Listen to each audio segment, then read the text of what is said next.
Hello students, B A second year economics paper second में आज हमारा टॉपिक है कॉस्ट ऑफ सर्विस प्रिंसिपल, सेवा लागत का सिद्धांत। इसमें सुनिए, यह लाभ सिद्धांत का ही एक संशोधित रूप है। यह सिद्धांत इस बात पर आधारित है कि सरकार द्वारा जो सेवाएं प्रदान की जाती हैं उनकी वास्तविक लागत के अनुपात में कर लगाए जाने चाहिए। सरकार और नागरिकों के बीच एक विनिमय संबंध होता है। इस दृष्टि से सरकार सेवाओं की विक्रेता है और नागरिक उन सेवाओं के क्रेता होते हैं। अतः एक व्यक्ति जो कुछ कर के रूप में देता है वह सरकार द्वारा की गई सेवाओं का भुगतान है, अर्थात कर सेवा लागत के अनुपात में लगाया जाना चाहिए। व्यूलर का मत है कि कर सरकार द्वारा जनता की गई सेवा का मूल्य होना चाहिए। सिद्धांत के उपयोग के कुछ उदाहरण। इस सिद्धांत में दोष होते हुए भी यह बहुत से क्षेत्रों में सरकार द्वारा प्रयोग में लाया जाता है, जैसे रेल, डाक, पानी, बिजली आदि का मूल्य या दरें निर्धारित करना, परंतु उक्त निर्धारण को हम क्रय मूल्य की संज्ञा दे सकते हैं, कर की नहीं, क्योंकि कर में जैसे को तैसा का तत्व नहीं होता। अब आती हैं डीमेरिट्स ऑफ प्रिंसिपल्स, सिद्धांत की कमियां। नंबर 1 है डिफ़िकल्ट मेजरमेंट, यानी कि माप कठिन। एक व्यक्ति को सार्वजनिक वस्तु या सेवा से कितना लाभ मिलता है उसे मापन कठिन है। नंबर 2 अनजस्टिफाइड, अन्यायपूर्ण। लाभ के सिद्धांत की भांति ही सेवा लागत सिद्धांत भी अन्यायपूर्ण है, क्योंकि समाज में अधिकांश सेवाएं निर्धन अथवा पिछड़े वर्गों के लिए की जाती हैं। यदि कर को सेवा की लागत पर आधारित किया जाए तो इन वर्गों से ही कर की अधिकांश रकम वसूल करनी चाहिए। स्पष्टतः यह स्थिति अवांछनीय है। Number 3 more burden on the public, जनता पर अधिक कर भार। अकुशल प्रशासन तंत्र की स्थिति में सेवा की लागत अधिक होगी, फलतः जनता को भी अधिक कर भार सहन करना पड़ेगा। Number 4 distribution among individual not possible, व्यक्तियों में विभाजन संभव नहीं। सरकार द्वारा प्रदत्त सभी सेवाएं सामूहिक रूप में पूरे समाज के लिए होती हैं, अतः उनका व्यक्तियों में विभाजन या वितरण करना संभव नहीं है। नंबर 3 आता है एबिलिटी टू पे थ्योरी, करदान योग्यता का सिद्धांत। यह कर आरोपण का एक सर्वमान्य सिद्धांत है। इस सिद्धांत के अनुसार प्रत्येक करदाता को कर अपनी योग्यता के अनुसार सरकार को देना चाहिए।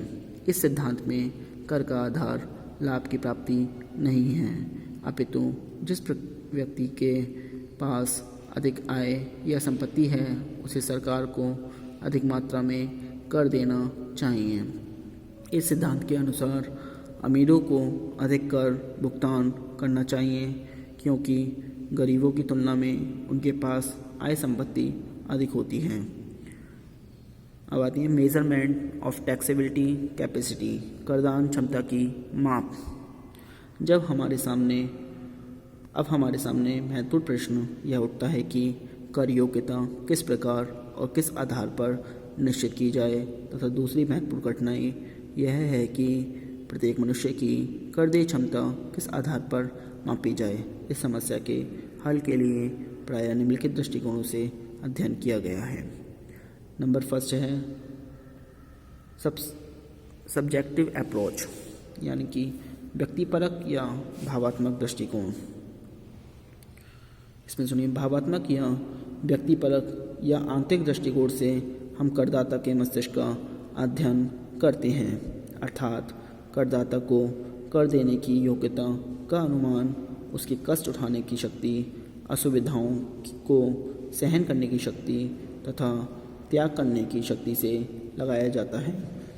इसका कारण यह है कि करदाताओं को कर देने में कुछ भार सहना पड़ता है, या इससे उसे कुछ न कुछ कष्ट होता है या कुछ त्याग करना होता है। इस संबंध में अर्थात भावात्मक दृष्टिकोण से कर आरोपण के 3 आधार हैं। नंबर फर्स्ट है principle of equal absolute sacrifice, समान पूर्ण त्याग का सिद्धांत। डॉक्टर डाल्टन के अनुसार समान पूर्ण त्याग के सिद्धांत के अनुसार करों का द्रव्य संबंधी भार विभिन्न वर्गों पर या व्यक्तियों पर इसी प्रकार से वितरित करना चाहिए कि उनका वास्तविक प्रत्यक्ष भार सभी करदाताओं पर समान रूप से पड़े। संक्षेप में प्रत्येक व्यक्ति की त्याग की मात्रा बराबर होनी चाहिए। जैसे मान लीजिए यदि आयकर की दर 10% है तो 100 रुपये आय वाले व्यक्ति को 10 रुपये, 200 रुपये आय वाले व्यक्ति को 20 रुपये तथा 300 रुपये आय वाले व्यक्ति को 30 रुपये कर के रूप में चुकाने पड़ेंगे। इस सिद्धांत के अनुसार देश की कर प्रणाली समानुपाती होनी चाहिए। Number second principle of proportionate sacrifice, समानुपातिक त्याग का सिद्धांत। इस सिद्धांत के अंतर्गत करदाताओं पर कर का भार समान नहीं रहता बल्कि उनकी आर्थिक शक्ति के अनुपात में निश्चित होता है। अन्य शब्दों में कर की दर आय के घटते बढ़ने के साथ साथ कम व अधिक होती रहती है। जिन व्यक्तियों में अधिक त्याग करने की क्षमता होती है वे कर के रूप में अधिक धनराशि देते हैं और जिनकी करदान क्षमता तुलनात्मक रूप से कम होती है वे कम धनराशि देते हैं। Number third principle of least aggregate sacrifice, न्यूनतम कुल त्याग का सिद्धांत। मार्शल, पीकू, कार्वर, एजवर्थ इस सिद्धांत के मुख्य समर्थक थे। इस सिद्धांत के अंतर्गत कर भार की समस्या का अध्ययन सामूहिक रूप से किया जाता है, न कि व्यक्तिगत रूप से। इस सिद्धांत के अनुसार कर निर्धारण इस प्रकार होना चाहिए कि सब करदाताओं द्वारा जो कुछ त्याग किया जाए उसकी मात्रा कम से कम हो तथा सामाजिक लाभ भी अधिकतम हो। यह उसी समय हो सकता है जबकि सभी करदाताओं का सीमांत त्याग बराबर या लगभग बराबर हो, अर्थात कर इस प्रकार लगाना चाहिए कि प्रत्येक करदाता को मुद्रा की अंतिम इकाई देने से समान त्याग का अनुभव हो। न्यूनतम कुल त्याग सिद्धांत को निम्नलिखित उदाहरण द्वारा समझाया जा सकता है। माना कि 4 करदाता हैं जिनसे सरकार को 10 इकाइयाँ कर की प्राप्त करनी है। कर की विभिन्न इकाइयों से उत्पन्न इन करदाताओं के सीमांत त्याग को निम्नलिखित सारणी में दर्शाया गया है। सारणी बंदे रखी हैं। कर आरोपण से उत्पन्न होने वाला त्याग, ये कर की इकाइयाँ हैं। ये त्याग हैं ABCD 1 2 3 4। जब 1 में है ए में 7, बी में 8, सी में 9, डी में 10। फिर सेकंड में फिर 8, फिर 9, फिर 10, फिर 11। फिर थर्ड में फिर 9, फिर 10, फिर 11, फिर 12। फोर्थ में फिर 10, 11, 12, 13। उपयुक्त सारणी से स्पष्ट है कि यदि सरकार ए व्यक्ति से 4 इकाइयाँ कर, बी व्यक्ति से 3 इकाइयाँ कर, सी व्यक्ति से 2 इकाइयाँ कर और डी व्यक्ति से 1 इकाई कर प्राप्त करे तो सरकार को कर की 10 इकाइयाँ प्राप्त हो जाएंगी तथा समाज का सामूहिक त्याग न्यूनतम रहेगा, क्योंकि ऐसी दशा में चारों करदाताओं का सीमांत त्याग बराबर है।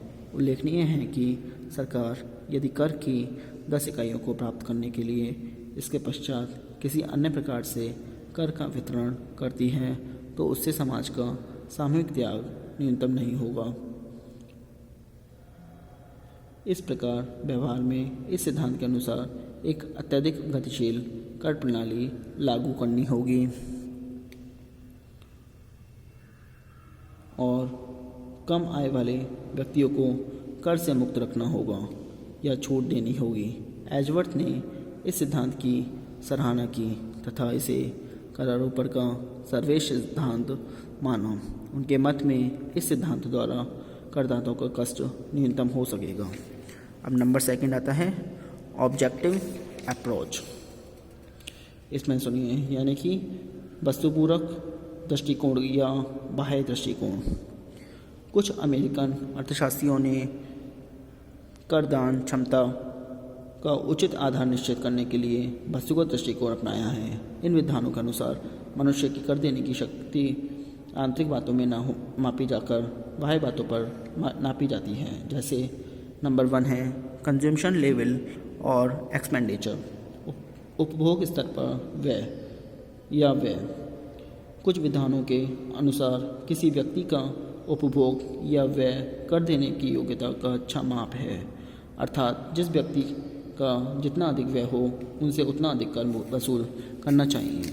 कर देने की योग्यता को नापने का यह आधार व्यावहारिक रूप से उचित नहीं है। यदि एक मनुष्य अधिक व्यय करता है तो वह इस बात का सूचक नहीं है कि उनकी कर दे क्षमता भी अधिक होगी। नंबर 2 है प्रॉपर्टी ऑफ पर्सन, मनुष्य की संपत्ति।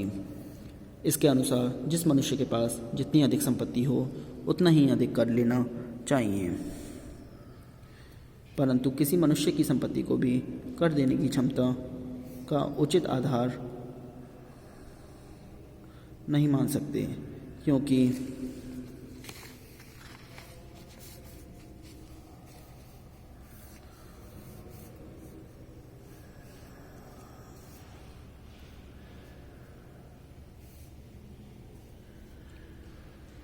क्योंकि समाज में ऐसे भी बहुत से व्यक्ति होते हैं जिनकी आय तो अधिक होती है परंतु वे मितव्ययी नहीं होते, जिनके परिणाम स्वरूप उनके पास संपत्ति नहीं होती।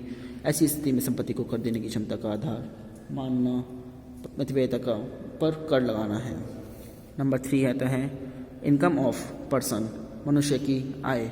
कुछ विद्वान मुद्रा आय को कर देने की योग्यता का उचित आधार मानते हैं। ऊंची आय वाले व्यक्तियों पर अधिक कर लगाना चाहिए और कम आय वाले व्यक्तियों पर या तो कर लगाना ही नहीं चाहिए, और यदि लगाया भी जाए तो बहुत कम। आज के लिए इतना ही। Thank you very much.